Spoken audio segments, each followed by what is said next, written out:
Pradhan Mantri Bharatiya Jan Aushadhi Pariyojana completes a decade of its growth. It has achieved several milestones over the years. To discuss more about the scheme and the impact it has had on the life of citizens, we are joined by a very special guest today.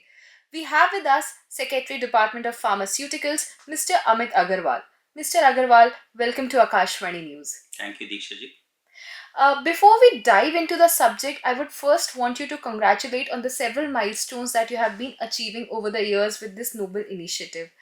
I would also want you to share with us the insights on what led to launching of Pradhan Mantri Bharatiya Jan Aushadhi Pariyojana and what was the idea behind it. It's wonderful that you should ask me this question, and in this setting, I'm for my audience.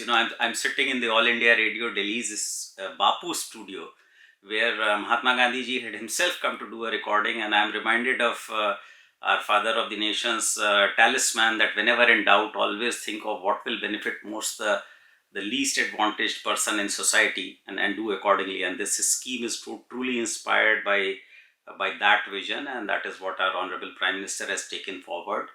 The vision is that all persons should have access to affordable medicines. So the poorest should also have access to medicines that they need, and that is the whole idea. So it is just to make available affordable, effective medicine to all. 7th March is celebrated as Jan Aushadhi Diwas with a view to enhance awareness about the scheme and promote generic medicines. Several events are also being organized this year. Could you share some insight into the celebration that are taking place this year and also what kind of impact this level of celebration creating in the country? So we've been celebrating Jan Aushadhi Diwas since 2019 at Prime Minister's suggestion and inspiration. And as each year the scheme has grown massively. In the last 1 year alone, it has the number of centers has grown by 4,500. We stand at 15,000 today. In 2014, the centers were just 80, and a rapid growth has taken place. We've been committed to achieve a goal of 25,000, and as the centers have grown, they have also grown in rural areas. Today, more than 6,000 of the centers are in rural areas. And as the growth has happened, the need to reach awareness to more and more people about this wonderful initiative, which is relevant for every Indian's health, has grown. And therefore, this year when we celebrate, we are trying to expand that reach by bringing into partnership a lot of other departments, in particular the health department with all its 1.7 lakh Arogya Mandirs and all the public hospitals. This time we are taking this to every single district.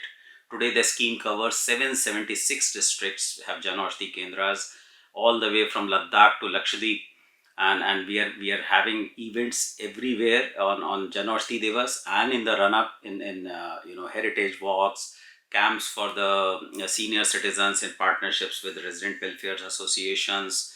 Bal Mitra events in schools were held yesterday. Today there are women centric events for Ek Kadam Matri Shakti Ki Or. Tomorrow we have pharmacy students and D-Pharma students, D-Pharm students being sensitized. On the 6th we have people enrolling themselves as Jan Aushadhi Mitra to take this very relevant information voluntarily to others around them, and culminating on 7th the Jan Aushadhi Diwas. How do Jan Aushadhi Kendras contribute in making medicines more affordable for the general population? And in what ways have these Kendras helped in reducing the financial burden of healthcare for lower income families? It's the medicines sold from Jan Aushadhi Kendras. They are ordinarily in the range of 50% at least to about 80 to 90% cheaper than the corresponding branded generic drugs which are sold at your cornerstone chemists and pharmacist shops. That is the extent of saving. If you take a common blood pressure drug which is priced at the top 3 selling branded drugs in the market, it's say 72 rupees a strip, and on Jan Aushadhi Kendra you will get the same drug at just 12 rupees, and so on and so forth. For every kind of drug there are 29 therapeutic categories of drugs. Each and every one of them is provided in Jan Aushadhi Kendras. In addition, things of everyday use like inhalers, digital thermometers, oximeters, BP instrument measuring machines, a certain number of nutraceuticals and Ayush products, as well as about nearly 300 surgical and disposable medicine equipment. They are also provided. So that's a huge bouquet, over 2000 medicines, 2047 medicines. That's the kind of delivery which is happening through them. I'm quite inquisitive to know, Mr. Agarwal, and I'm sure others also, the general population is also thinking the same. How do you ensure the quality of medicines if they are available at subsidized prices? What kind of quality check do you have before you supply these medicines at the kendras? Right. So let me begin at the first doubt begins. If you are buying it cheap, it must be low quality, or you are buying it from whoever is in government. We often say an L1 tender, so must be the cheapest, poorest quality perhaps. Well, first of all, let me begin by who is supplying to me. The only people who are eligible to supply to us are people who are WHO good manufacturing practice norm compliant plant owners. And this WHO GMP compliance is certified by none other than the drug regulators, either the Central Drug Standards Organization CDSCO or by the state drug controller. So health safety regulator himself certifies as being compliant with WHO GMP standards, and these are the standards which are adhered to by the by which produce for the most reputed domestic and global brands, and which are the ones which also supply to all the major export markets of the world, including the global north, including countries like the United States, Europe, etc. For those of our audience who may not be aware, India is known as the pharmacy of the world, and more than 55% of our exports. It's the single largest exporter of this class of drugs, generic drugs, which is what is supplied through Jan Aushadhi Kendras, which are off patent drugs, and more than half of them go to the stringently regulated jurisdictions which have very high standards of health safety. So the person, first of all, who's supplying to us, the plant, is the same plant which is supplying to the best of the markets, the most stringent of the markets, the most reputed of the brands, is the one who's supplying. We are not simply, we enter into a long-term contract with it, at least 2 years, during which period we audit them ourselves as well, not just rely on a certificate. And as part of the diligence which is done on it, we check the bulk drug API which is used, a certificate of analysis of that is obtained, and similarly the end product is tested in an anonymized fashion through an NABL accredited independent lab. Each and every, we get today currently about 15,000 lots of supply for different medicines during the year, and 100% of the lots a sample check is done before they are accepted, and only if they pass the standards, which are the standards laid down in the Indian pharmacopoeia, if it's the Indian standards. If it is not an Indian standard drug, a foreign standard drug, then the foreign pharmacopoeia, and only if it is found to be valid and correct strength and correct efficacy, then standard quality drug only is given onward for distribution. In the process, we store it in our own warehouses and our own distribution points. So the entire chain up to the stockist level, before it reaches the Jan Aushadhi Kendra, is owned and managed by us, by our own agency under PMBJP, and that agency also maintains with modern technology the right temperature, the right humidity, all the right parameters which are required to ensure that good quality medicine does not deteriorate. And this whole thing is monitored through advanced information technology IT based systems, which are ERP systems, enterprise resource planning systems, so that there is no laxity in compliance. That is the kind of diligence we ensure. In addition, once the medicine actually reaches Jan Aushadhi Kendras, at the Kendras also from time to time we draw some samples and check their efficacy, so to ensure that their efficacy is no less than that of others. Even that is done. All the Jan Aushadhi Kendras have it's a mandatory requirement. They should have a refrigerator to keep it temperature is under control, and they're periodically trained also to maintain quality. So this is how we maintain quality. I'm sure, Mr. Agarwal, your answer would pacify the fears and doubts of millions and millions of people who are consuming medicines from the Jan Aushadhi Kendras and the others who are not yet reached the Jan Aushadhi Kendra. What role do Jan Aushadhi Kendra play in promoting access to essential medicines in rural, remote areas of India? You spoke about rural India. So I would like to understand in detail from you, what role is it playing in promoting the access of essential medicines in rural and remote areas of India? So, Jan Aushadhi Kendras are not operating on subsidies. They are operating on a model. What we have tried to do is we have, of course, our own agency which manages up to the whole supply operations, procurement, and all the way up to the stocking point in every state. That agency is publicly owned. It's a registered society. There is no profit motive here, nothing. So it's a very lean operation, very cost effective. And Jan Aushadhi Kendras are also allowed a limited amount of markup, which is good enough for them to earn a good evening, but it's not distorted by any other consideration. And since we do bulk procurement, think of it a bit like this: you go and purchase a ticket from an airline, but you may be able to buy it cheaper from Yatra or from Make My Trip.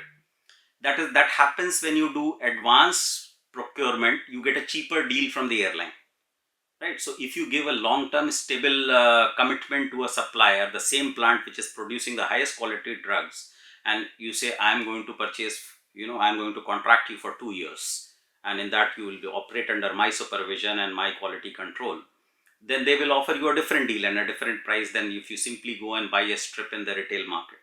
So that is where we're bringing in huge amounts of efficiency, and that is how it works. And as far as rural areas goes, as I mentioned, today already more than 40% of the centers are in not only small towns, in rural areas, actually outside urban local areas.